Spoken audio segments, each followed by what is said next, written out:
So, have you ever really wondered what a CEO actually does all day? It's this role we all hear about, right? This mysterious, all-powerful position. Well, today, we're going to pull back the curtain and decode the whole thing. We're going to take a seemingly impossible list of duties and simplify it into a really clear and powerful framework. Okay, let's just start with a number. 200. Yeah, you heard that right. According to some deep dives into executive leadership, that's about how many different responsibilities a CEO is juggling. It's a staggering figure, and our challenge here is to make some sense of it all. And look, this isn't just one type of work. We're talking about everything. Approving budgets, analyzing market trends, mentoring your team, managing public relations, driving innovation. It's this dizzying mix of finance, strategy, HR, and marketing, and it all lands on one person's desk.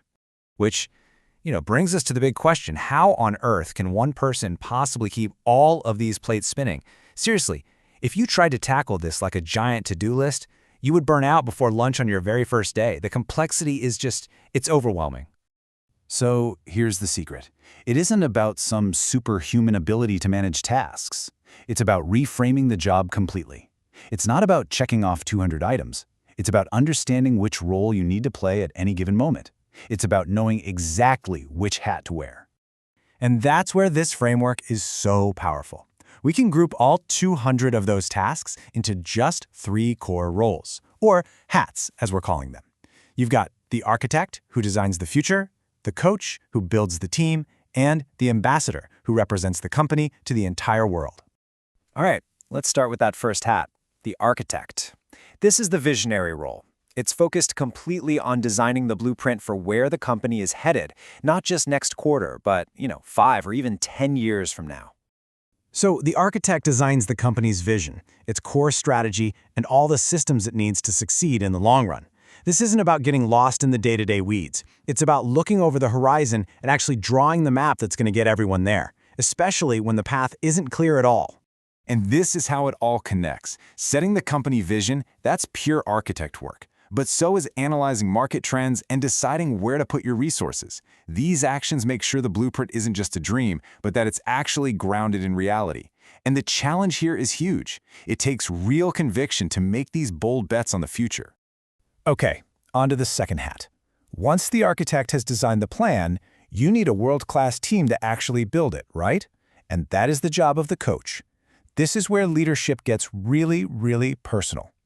The coach is all about the inside game. It's fostering the right culture, developing your people, and motivating the entire organization to pull in the same direction. Think of it like this. If the architect designs the stadium, the coach gets the team out on the field ready to win the championship. And this really gets to the human side of leadership. Things like mentoring team members, intentionally building strong teams, and of course, recognizing achievements. These are the core mechanics of great coaching.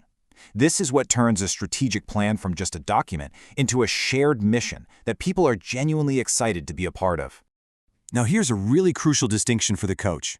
Any manager can delegate a task. Hey, go do this. But a true coach empowers their team. They don't just hand off work. They hand off ownership, authority, and trust. This is absolutely fundamental for scaling a company, and maybe more importantly, for developing the next generation of leaders. It takes real empathy and trust in your people to do it right. So we've designed the future as the architect, and we've built the team as the coach. Now it's time for the third and final hat, the ambassador. This role turns the CEO's focus from inward to outward, to the entire world beyond the company's walls. The ambassador is the public face, the chief storyteller of the company. Their job is to represent the organization to all the key stakeholders. We're talking investors, partners, customers, the public, building the relationships and the reputation that the company needs to thrive. So when you see a CEO speaking at a conference or navigating a tough conversation with investors, they are in full ambassador mode. They're translating that internal vision into a compelling story for the outside world. And the priority here can shift dramatically.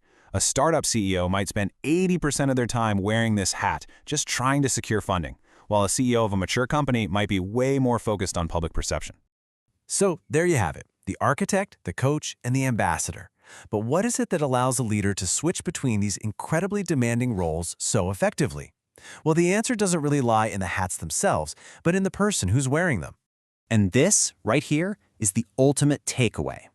The job isn't just about doing 200 things. It's about being the kind of person who can embody all three of these roles. A leader with the integrity, the vision, and the empathy to balance them all, often at the exact same time.